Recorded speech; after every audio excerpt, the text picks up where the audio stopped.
people, of all institutions, kayo, dyan sa Malacanang, dyan sa executive, ano yan sa legislative, kayo ang walang karapatang magsalita ng due process. Bakit? Eh kayong number one ang lumalabag sa due process. Pinialing Clara kailangan daw masunod ang due process. Napatawa mo naman ako eh. Of all people, of all institutions, kayo, dyan sa Malacanang, dyan sa executive, ano yan sa legislative, kayo ang walang karapatang magsalita ng due process. Bakit? Eh kayong number one ang lumalabag sa due process. Okay, isa-isay natin. Tatlo lang bibigyan ko ng halimbawa. Number one, violation of due process. Anong ginawa ng Malacanang kay Presidente Duterte? O hindi ba nilabag? Hindi binigyan ng due process?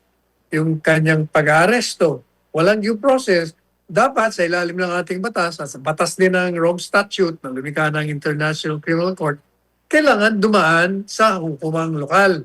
Hindi nyo pinadaan, inaresto nyo, dinitini nyo, isinuko sa isang foreign institution o foreign court. That's a violation of due process. Hindi lang a violation of due process. It's even a surrender of one's sovereignty. Ang paulit-ulit na natin pinapaliwanag. Oh. Anong ginawa ninyo kay Inday Sara, kay Pipi Sara? Ay, di ba, nilalabag nyo ang due process niya? File kayo ng impeachment. O, di ba? Ano sabi ng Korte Suprema? Nilabag nyo ang due process. Pinawalang visa ang impeachment. O. Number 3, anong ginawa nyo kay Kibuloy? O, hindi ba?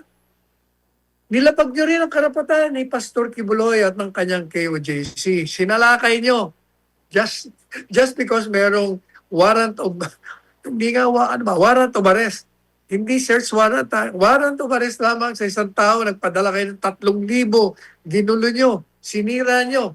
Ang mga gamit doon, tinakot yung mga tao, may namatay pa nga isa. Anong tao, hindi ba? That's a violation of due process. Marami kayong paglabag kung isa-isay natin. Kulang ang isang araw para isa-isay natin. Yes. Kaya stop talking about due process.